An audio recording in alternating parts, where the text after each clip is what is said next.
সব মন্দিরে নবীকে হারে সব জায়গায় নবীজির মাথা এটা প্রশ্ন করি রে প্রশ্ন করুন নাকি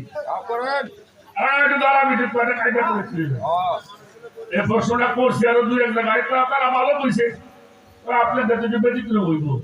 আচ্ছা কোন দেশের রাষ্ট্রপ্রধান যদি কোন জেলায় সব এই মিটিং এ যায় সেই রোডটা বাক্কার থাকে না? হ্যাঁ টাঙ্গাইল আসবে বাংলাদেশের প্রধানমন্ত্রী, তাহলে 3 দিন আগের থেকে রাস্তাঘাট ক্লিয়ার, আর যেদিন আসবে তার আগের দিন রাত্রে কুরিয়ার পর পুলিশ থাকে, সেনাবাহিনী থাকে, বিডিআর থাকে, কালা ফেরেস্তা থাকে।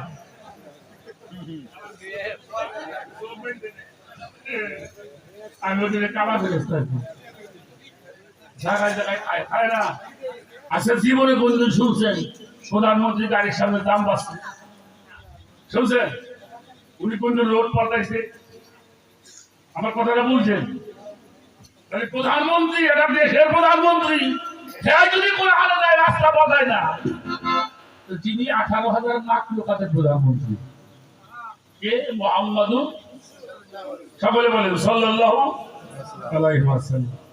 আচ্ছা উনি যাবেন মেরাজে, একটা ঘরতে বাইরে ডাইরেক্ট চলে যাবে।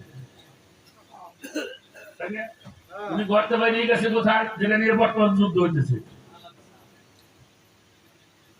বাইতুল আকসা, বাইতুল মুকাদ্দাস যেটা, ওই জায়গাতে গেল, ঘরতে গেছে ওই জায়গায়, ওর গেছে কোথায়? সিদরাতুল মুনতাহা। এরপরে আবার পরিবর্তন করে ওয়াকাবা কাউসাইন ওয়াকা, ধনুক নিকটবর্তী ছিল আরো নিকটবর্তী হয়ে গেল। তাহলে কয়টা হইল? কয়টা রাস্তা হইল? ঘর থেকে বের হয়ে গেল বাইতুল মুকাদ্দাস, সেখান থেকে সিদরাতুল মুনতাহা, তারপরে গেল ওয়াকাবা কাউসাইন ওয়া আদনা। আমি তো জানতে চাই ওনার এই রোড পরিবর্তন হওয়ার কারণটা।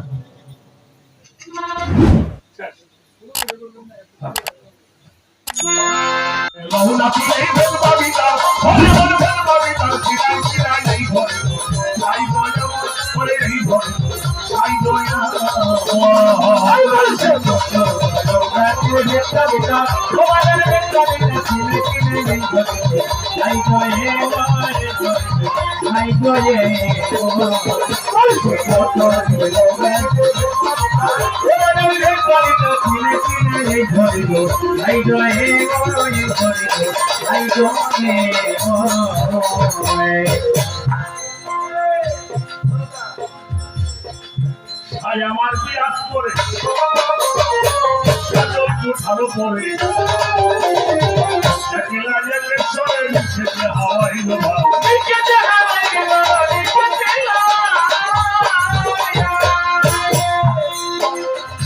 জীবন বিরাজ করে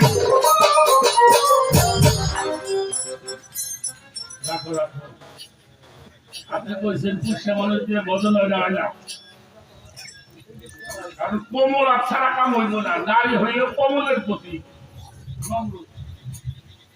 বিনয়, ভক্ত আর দিয়ে কোনো বদল হয় না।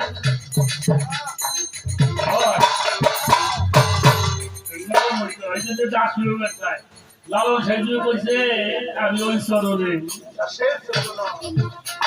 নিজেকে তার দাসী, যেহেতু মমিন মমিনা আছে, দাসও আছে দাসীও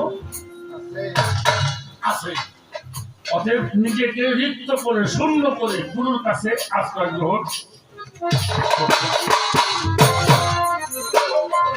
তাই আমার বিরাজ করে কাজল কোঠারও পরে হাওয়াই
ষোলো দিন মিলাপ করেছে।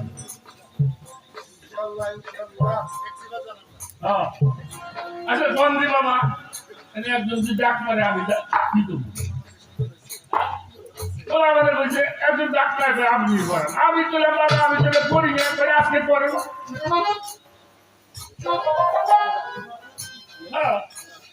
আমার দ্বারাই যদি একজন খুশি হয় আমি মনে করছি মানুষকে খুশি করবে। হ্যাঁ এটা তো আল্লাহর বিষয়, এটা তো সবাই চাইলে আমার প্রভু দ্বারা দিয়ে যা করে আমি সরোজা সারি সারি নতুন গাড়ি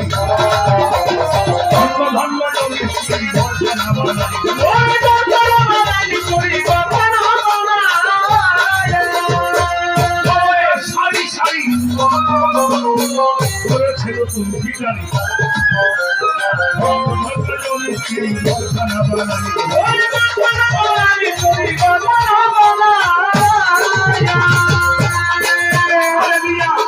আগুন পানি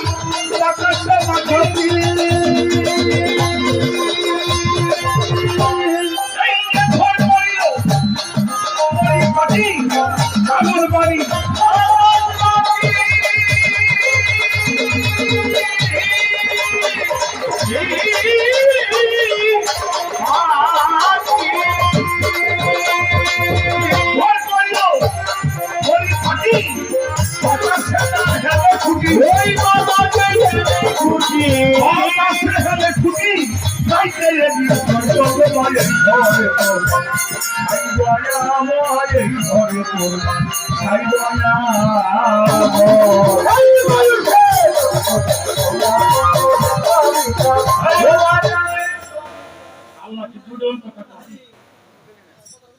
আবার এটা মনে রাখেন ওই হাতের মধ্যে কি কইল আপনি কইয়ে দেন ওই হাতের উপরে আমার হাত আছে আর আসুরের মধ্যে কইছে তুমি দুলা সঙ্গ দাও না ওটা আমার হাতে সঙ্গ দাও। এক জায়গায় বলতেছে তোমার হাতের উপরে আমার হাত টানা, তুমি বলে দাও যারা তোমার হাতের উপরে ইয়াদুল্লাহ মানে হাত পাও পাইছি উপরে যারা তোমার হাতের উপরে হাত দিছে আবার যাদের উপরে তোমার হাত রয়েছে ওটা আমার হাত। সাংঘর্ষিক কথা আল্লাহ কয় না, আল্লাহ কিছু তুমি দূরে চাঙ্গা ধরে ওটা আমার হাত দিয়ে চাঙ্গা।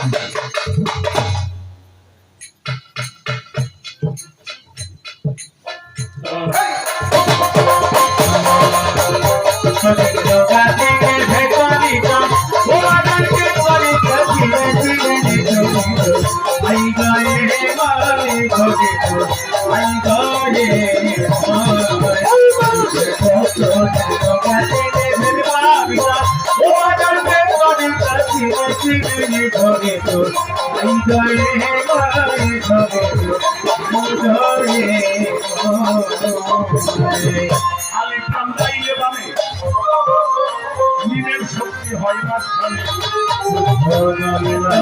কিশোরে বলছে একটা পারে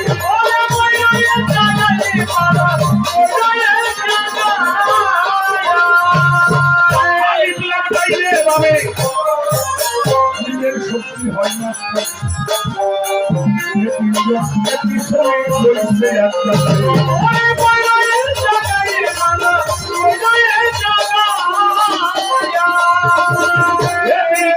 জয় করিয়াছে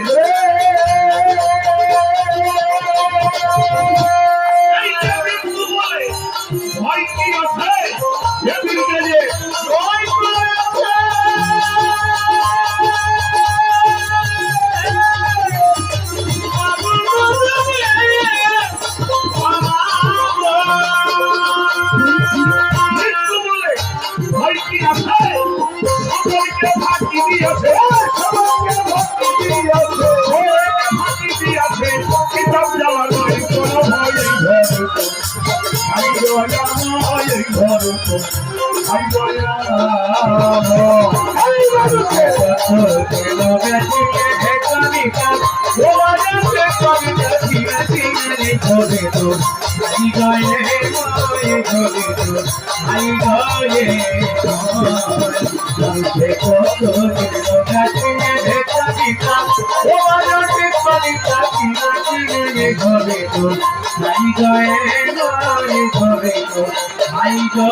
একটা ময়না পাখি বোনায়ার চোখে দেখি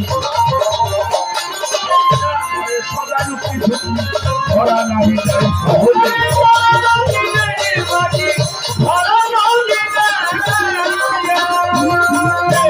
একটা ময়না পাখি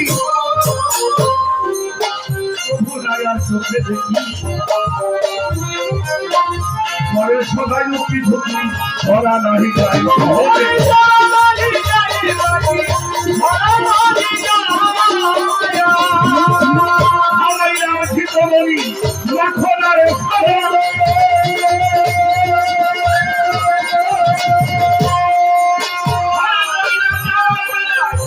কথা কই না ভিতরী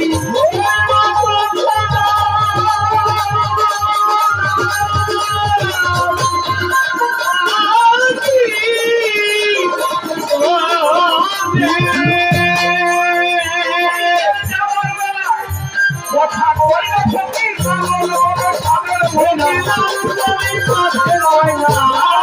সাগর ময়না উইরা গেলে ঘর ভেঙে যায় ঘর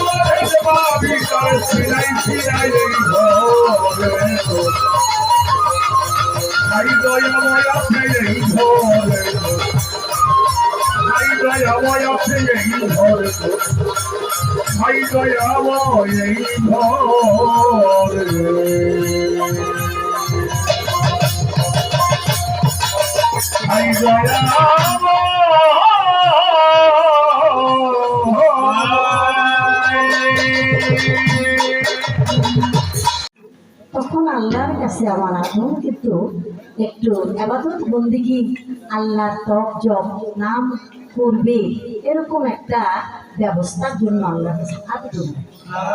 তাই আল্লাহ তাআলা তখন বানাইয়া দিলেন যাকে বলে কাবা ঘর, মসজিদ, কাবা ঘর মসজিদ। তাই দেখে ফেরেশতারা বলে পাক পরওয়ারদিগার আপনি আদমকে ভালোবাসেন তার জন্য একটা ইবাদতের ঘর বানায় দিলেন, আমরা ফেরেশতা আমাদের অতি একটু মনে চাই।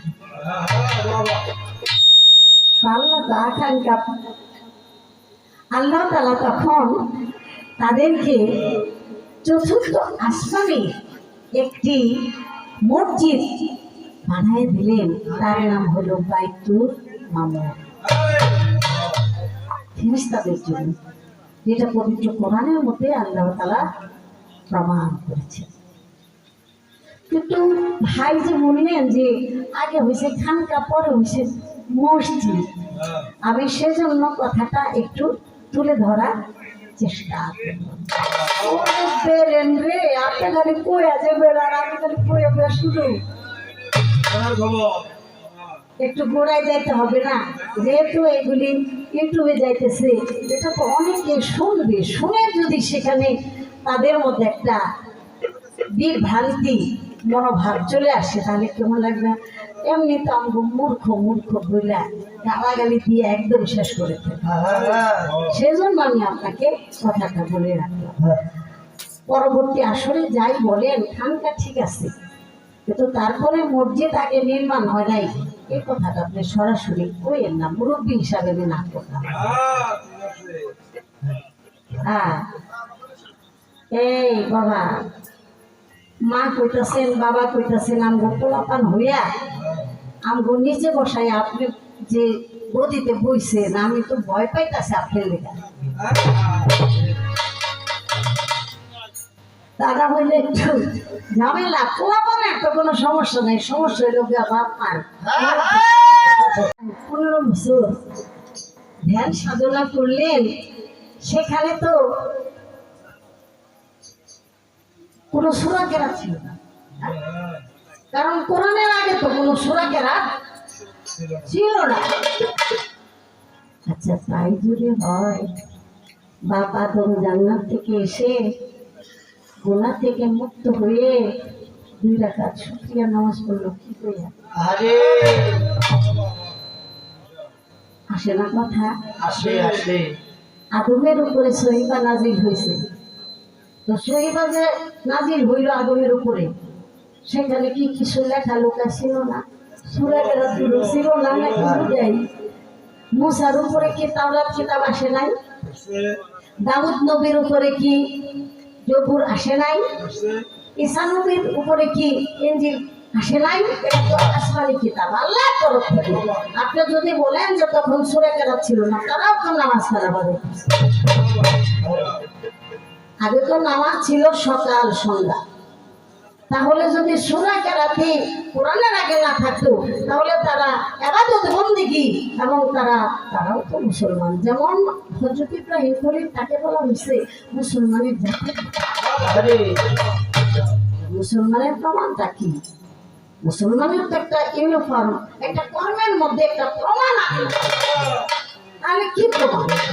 সূরা কেরাত আগে নাজিল হয় নাই, তাহলে দেখা যায় তারা নামাজ কালাম এগুলি পড়ে নাই। তাহলে যাদের উপরে কিতাবগুলি নাজিল হইল, ওখানে কি ছিল? ওখানেও সূরা কেরাত ছিল। যাই হোক, আমি এখানে কথাটা বললাম ভাই, এমন একটা সময় কথাটা বলছি যেটার পূর্ণাঙ্গ কথা বলার সুযোগ নাই। আমি কিন্তু আমার বাইরে সুযোগ দিব, আপনারা জানেন না, সময় আছে। হ্যাঁ, সময় আছে। অনেক আগের দিনের গান আজকে মনে হয়ে গেছে। আমার ভাই আমার কাছে 2টি কথা রেখে গেছে, আমি সুরের মাধ্যমে তাই আমার দয়াল নবী কেন জায়গায় জায়গায় বিশ্রাম না তো ওখানে একটা কাজ করছে। এই কাজটা কেন করছে? মেরাজে যাওয়ার পথে এটা আদেশ ছিল।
নয় চান হয়ে গেছে, ভাবে নয় চান হয়ে গেছে এই না দুনিয়ায়, এই বুঝি সোনার চান আসতে দয়াল নবীর গণের শুনি লক্ষ্য করে ধীরে ধীরে বলবো আমি ধন্যবাদ। যারাই আছেন পুরুষ বাবা সবাই মায়ের গর্বে 9 চান আপনারা গেছেন পাইয়া, একমাত্র মা আমি মায়েরাই পুরুষ ছেলেরা তারা 9 চান, আর যারা মার গর্বে মেয়ে সন্তান হয় তারা পায় হলো 10 চান। এজন্য গর্ব থেকেই আমরা একটু মুরুব্বি বোঝার চেষ্টা করি। আমার দয়াল নবী 9 চান পেয়ে যখন দুনিয়ার মধ্যে পদার্পণ করবেন, সচরাচর সন্তান তার মাথা আসে আগে। আমার দয়াল নবী মাথা খানা আগে আসতে ছিল, হঠাৎ করে জমিন কান্দিয়া দিছিল। মাটি বলে আল্লাহ আমার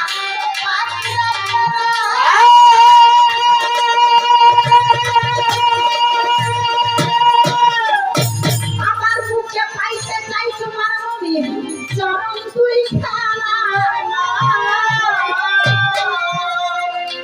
আমার বুকে দয়াল নবী যদি চরণ দুখান দিবে আমি মাটির জীবন সাথে সাথে ধন্য হয়ে যাবে।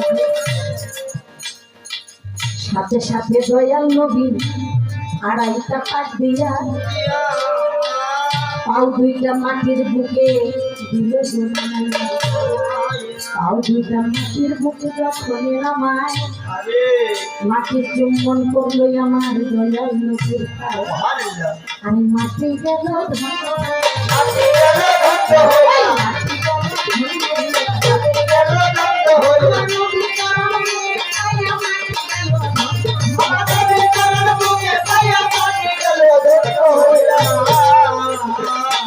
আরো সুশীল হুকলাম চন্দ্র সূর্যকে উঠিল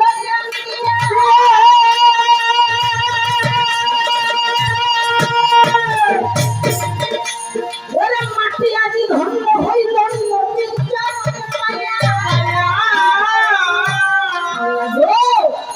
মাটিও তোমার সৃষ্টি আমরাও সৃষ্টি হই।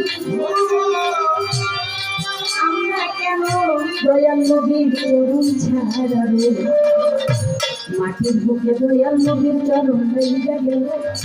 তাই তো মাটি দুনিয়াতে ধন্য হইল। আরশ করছিল হুকলম আমাদের বুকে নবীর চরণ পাইলাম না। তাই তো আমাদের ভিতরে রইল এই বেদনা। দয়াল আল্লাহ আমরা কবে তার চরণ ধুলি পাবো, কবে তার চরণ পাবো। আমরা এই আরজি চাই রাখি। আমার আল্লাহ বলে আরো সুচি কইল না অবশ্যই আমি তোমাদের আশা করিব পূরণ। আমার দয়াল নবী দুনিয়াতে করবে পদার্পণ। যখন নাকি ইসলাম ধর্ম করিবে প্রচার করে পায়ে পাশি নবীজিকে করবে অত্যাচার। সেদিন আমি আমার দয়াল নবীকে মেরাজের উসিলায় তার পদধূলি দিয়ে আমি তোমাদের গায়ে। অনেকে বলে নবী মেরাজের বাংলায় অনেকে কিছু বলে যে মেরাজে গেছে আল্লাহ দেখছে যে আল্লাহ রসুলের ভিতরেই আছে কাছে আছে সেই নবী আবার মেরাজে মাল্লা। আসলে মেরাজে যাওয়ার যে মূল বিষয়টা সেটা একটু হাতায় দেখলেই বোঝা যায়। কারণ আরশ করছিল বলো তারা আরজি করেছিল। আল্লাহ তাআলা বলে মেরাজের উসিলায় আমি আমার পিয়ারা হাবিবকে নিয়ে আসবো আমার কাছে। আমি সেদিন আমার রসুলের পদধূলি তোমাদের ধন্য করবো। কারণ রসুলের নাম হলো বিশ্বগুরু। গুরুর পদধূলি পাওয়ার বাসনা সমস্ত সৃষ্টি করে। তাই সেদিন আমার দয়াল নবী আপনারা জানেন পায়ের কাশির কষ্টে আমার দয়াল নবীর পায়ের জুতা রক্ত একটা ছুঁয়ে গেছিল। আমার দয়াল নবীর জুতা খুলতে চান, আমার আল্লাহ বলে আমার দোস্ত আপনি হবেন না ব্যস্ত, আজকে জুতা খুললেন না, আজকে জুতা খুললেন না, জুতা পায়ে দিয়ে আপনি নামাজ আদায় করেন। এই নামাজ হবে শ্রেষ্ঠ। ওই নামাজে আমার আল্লাহর কাছে প্রার্থনা করেছিলেন। সেদিন জিবরাইল বলেছিল যারা কষ্ট দিল তাদেরকে আমি উল্টাইয়া দেই, ধ্বংস করে দেই। আমার রাসূল বলেছিল না, আমার নাম রাহমাতুল আলামিন। আমি থাকা অবস্থায় যদি দুনিয়ায় গজব হয় তাহলে রহমত নামের রাহমাতুল আলাইহি নামের কোনো মর্যাদা থাকে না। তাই আমি দোয়া করি আল্লাহ যে তায়ের পাশে আমাকে কষ্ট দিয়েছে তারা না চিনে একদিন যেন তারা আমাকে বুকে। আপনারা জানেন আমার দয়াল নবী মক্কা থেকে বিদায় হয়েছিলেন রাতের অন্ধকারে, তারে বলে হিজরত, রাতের ভ্রমণ। আর বুকে তুলে নিয়েছিল সেই পায়ের পাশে, অর্থাৎ মদিনা বুকে তুলে নিয়েছিল। ভক্ত হয়েছিলেন এবং ভক্তদের বুকেই দয়াল নবী হয়ে গেলেন। তো সেজন্যই আমার দয়াল নবী মেরাজে চলে গেলেন। যাবার পথে দুটি কবর, ওই যে আবহাওয়া নামক হতে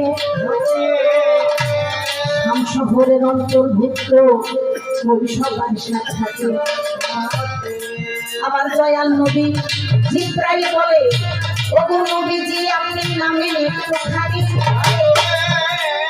আর এইখানেতে শুয়ে আছে আপনার জনকার জন্য। যেই সময় জিজ্ঞেসে এই কথাটা বলতে গেলাম আমি কত সময় লাগবে, তবু যদি না বলি কেমন লাগে। আমার জিব্রাইল বলছে আমার দয়াল নবী নামছে, সেখানে নামাজ করে বললো যে এই দুটো কবর আপনার বাবা আর মা। তখন বললো আমার বাবা মা কবর। আমার আল্লাহ বলে যে দোস্ত আপনি যে স্থির হয়ে গেলেন, চোখের পানি ফেলতেছেন, আপনি কি আপনার মা বাবার নাজাত চান? আজকে একটি পরীক্ষা হয়ে যাক, আপনি যদি আপনার মা বাবার মুক্তি নাজাত চান তাহলে আপনি উম্মতের দাবি করতে পারবেন। এটা একটা প্রেমের পরীক্ষা ছিল। আমার দয়াল নবী বললেন, মালিক রে আমি উম্মতের জন্য দুনিয়ার মধ্যে আসছি, শত দুঃখ বেদনা পেয়েও উম্মতের মুখের মধ্যে যখন বলি তখন আমার দুঃখ দূর হয়ে যায়। মালিক আমি আমার উম্মতকে চাই, আমি আমার মা বাবাকে। সেদিন আমার আল্লাহ বলেছে, দোস্ত আমি আপনার পরীক্ষা করছি দোস্ত, আপনি যে আপনার উম্মতকে ভালোবাসেন, ত্যাগ স্বীকার করেছেন, আমি সন্তুষ্ট হইয়া উম্মতে মুহাম্মদের অন্তর্ভুক্ত করে আপনার মা বাবাকে আমি জানলাম। আল্লাহ একটা উসিলা খুঁজে তার বান্দা বান্দিকে মুক্তি দেয়। এই যে আমার ভাই বলছে কেন স্টেশন, কেন স্টেশন? চলে গেলেন মাদায়ান শহর, সুবাস আসিতেছে একটা কবর থেকে। জিব্রাইল বলেন নামেন আপনি, আমি বলিলাম আপনাকে এখানে আপনি একটু দোয়া করেন, আপনার বাসনা এবং এখানে এমন একজন মানুষ শুয়ে আছে তাকে জান্নাতের মধ্যে আপনার সহধর্মিনী বানানো। আপনারা অবশ্যই কিতাবে তার নাম শুনেছেন, তার নাম হলো ওই যে বিবি আসিয়া। তার কবরের সামনে আমার দয়াল নবী তার জন্য দোয়া করেছে, কারণ সে শত অত্যাচার কষ্ট পেয়েও আল্লাহকে বলেছে, আল্লাহ আমাকে কষ্ট সহ্য করতে দাও, তুমি আমার জন্য জান্নাতে ছোট্ট একটা কামরা বানাও, যেখানে আমি শুধু তোমাকেই ভালোবাসি। এই জন্য বাইতুল মুকাদ্দাস তৈরি করেছে কে আপনারা তো জানেন, সে একজন নবী ছিলেন, তার নাম হলো সুলাইমান পয়গম্বর। সুলাইমান পয়গম্বর বাইতুল মুকাদ্দাস তৈরি করেছে। তাই সেই তৈরি করতে করতে দীর্ঘ সময় এবং তৈরি করার মধ্যে তার মনের মধ্যে একটা বাসনা ছিল, আল্লাহ শ্রেষ্ঠ নবী যে যাকে শ্রেষ্ঠ করে সৃষ্টি করেছেন, আমি চাই সে যেন এই মসজিদে একবারের জন্য আসে। ইন্নামালামাল বিন্নিয়াত, আপনি নিয়ত করেন, আল্লাহ বলছে তুমি নিয়ত করো, পূরণ করার মালিক আমি, তুমি নিয়ত।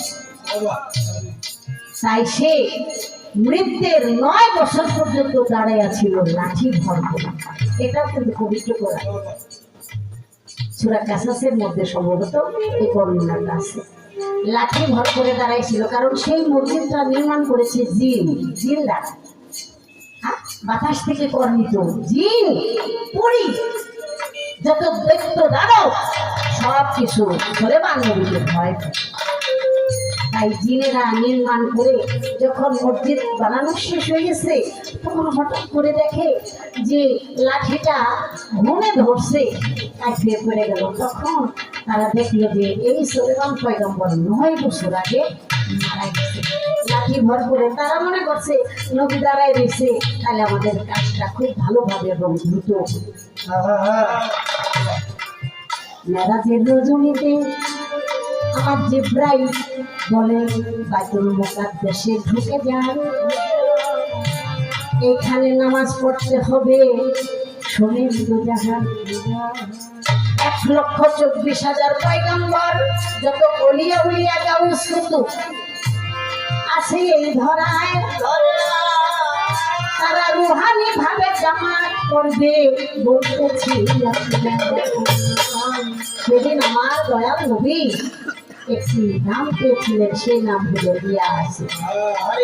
ইয়াসিন মানে হে সর্দার, আপনি ইমামতি করেন, আপনার নাম ইমামুল মুরসালিন, ইমামুল মুত্তাকিন, ইমামুল মুরসালিন।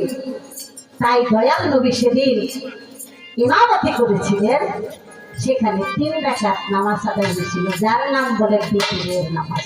আমরা আদায় করি না বাবা, এশার নামাজের পরে বিতিরের 3 রাকাত নামাজ আদায় করি।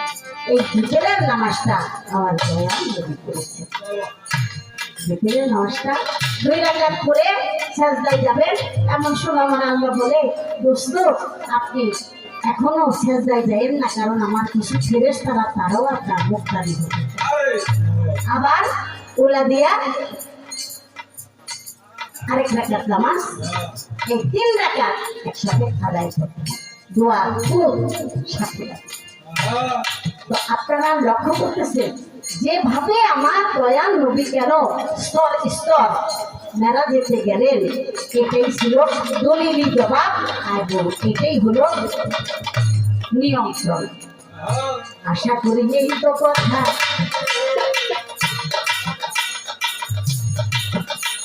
আমি বলে দিলাম ভাই, ইহার বেশি বলার আমার বলে আল্লাহ রসুল রসুল আল্লাহ একই জন হইল, জিবরাইল আমার কোথাও হতে এখানে আসবে। এটা তো আধ্যাত্মিক জগতে যেতে হয়, যদি আধ্যাত্মিক জগতে চলে আসি তাহলে জিবরাইল হলো জিব্বা, এটা দ্বারা প্রকাশ হয়। এই জন্য আল্লাহ বারবার বলেছেন তোমার জিহ্বা এবং লজ্জা স্থান দুটিকে যদি তুমি পবিত্র রাখতে পারো, হেফাজত রাখতে পারো, অবশ্যই তুমি নিরাপদ এবং তোমার জন্য জান্নাত অবধান। জিহ্বার মাধ্যমে যে প্রকাশ হয়েছে সেটাকেই জিহ্বি বলা হয়েছে। এটা আধ্যাত্মিক দর্শন মোতাবেক সুফি হতে পারে। আশা করি এখানে বলা পড়া শেষ হলো, ভুল ত্রুটি ক্ষমা করে দেবে।